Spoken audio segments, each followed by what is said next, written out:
All right, guys, how you doing? So we got the Cobra here. Hopefully we're gonna go to start her up, and hopefully it starts.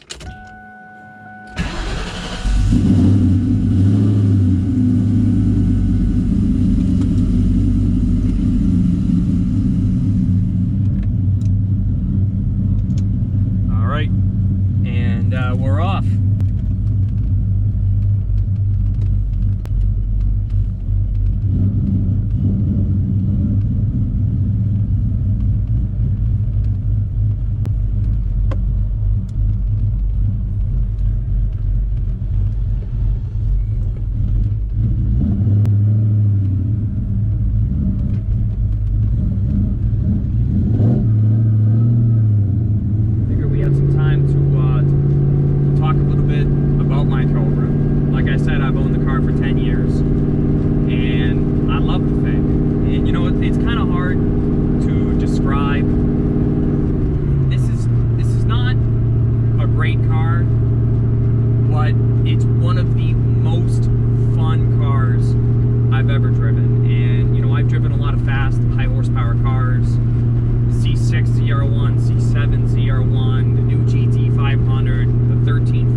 There's just something with how the car feels, and that's hard to describe if you haven't driven it. So, what's it like to drive a Cobra?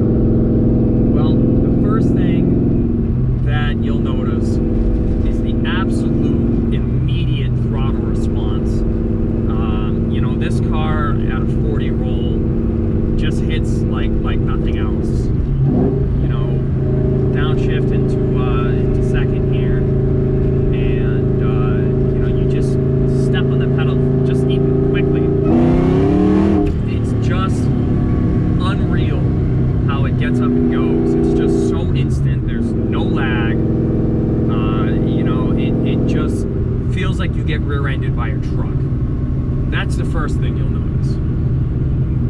Second thing you'll notice is, you know, the T56. This is still actually the stock transmission minus the input shaft, so I can't really fault the transmission. It's been a very sturdy, robust, but it shifts robust. You know, it's like, it's definitely not what I would call smooth or buttery.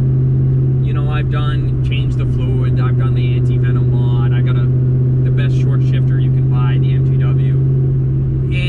It kind of drives like a dump truck. Now, some of you might say, well, go drive a dump truck. Well, go drive a Cobra and you'll kind of know what I'm trying to tell you.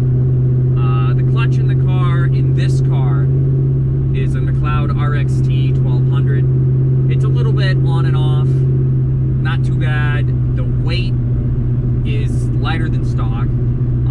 It doesn't really chatter that much, and it holds the power great. So it's really not too bad. I mean, it's not like driving a Ford Fiesta. Like sometimes I go from the Fiesta, if I'm driving my Cobra and I get in the Fiesta, I just like smash my foot through the clutch because I'm, you know, expecting it to be much heavier. So it's kind of funny going back and forth to those two cars. You know, the feel of the car is, it feels on the smaller side, which I actually kind of like. I like that I can see out of this car really easily. You know, I feel like the size isn't too big. The steering, you know, it's not great. You know, it definitely has some roll to it a little bit. You know, in terms of ultimate grip, well, with the big sticky R888Rs up front, you know, it handles pretty good. It just feels a little bit, you know, a little bit more rolly.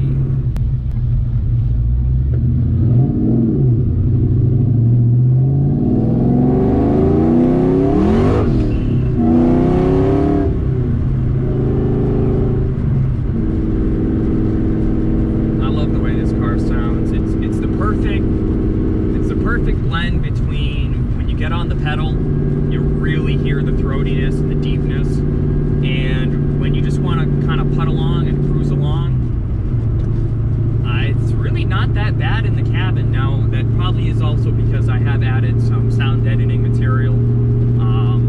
You know, back in the day when I did the aluminum dip bushings, man, it just brought so much more noise and vibration into the cabin. So I went ahead and put in, you know, like something like 80 pounds of sound deadening underneath the carpet, which kind of has really helped keep the car down and make it a little bit more enjoyable to just cruise in. And about that specifically, you know, I built this car for me. You know, I built it to be a fun, enjoyable car to cruise in. And, you know, the best part is when you're cruising in the car, you're having a good time, you just have the feeling that just about any car you meet on the highway is going to have a real hard time competing. And that's a fun feeling. Now, in the past, you know, really not that long ago, you know, I've gotten a lot of crap from the Cobra community because, you know, oh, your car's just a dyno number, or why don't you go drag race a car? You can't drag race a dyno number. And I get that.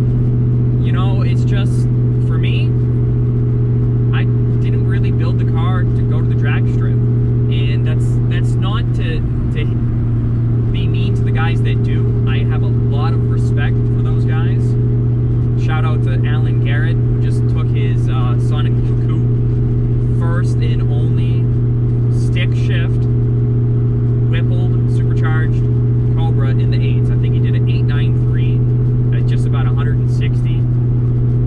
I have the utmost respect for those guys. I really do. The amount of time and dedication that they put into their cars to get every second out of it, every 10th, every 1,000th, it's crazy. And, you know, I just don't know if I have that time to put into the car to make it do stuff like that. And, you know, you bring it to the dragway, you're going to brake it, you're going to brake an axle. I mean, this car is still on stock axles.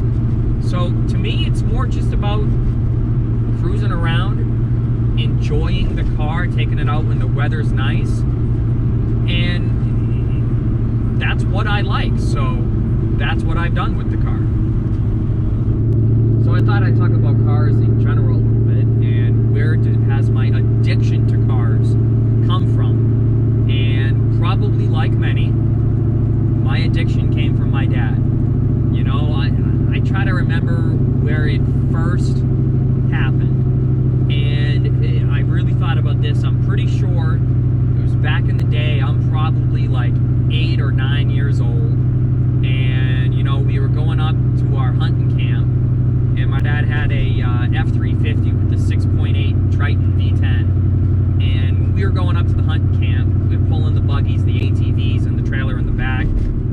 That V10 up the long hills was just screaming, and it just gave me the desire to have horsepower, to have a fast car, you know, learn about it. And I'll never thank my dad enough, because it's better to be into cars than drugs, even though it's probably cheaper to be into drugs, I'll tell you that, because you know, this hobby's expensive, but I wouldn't trade it for the world.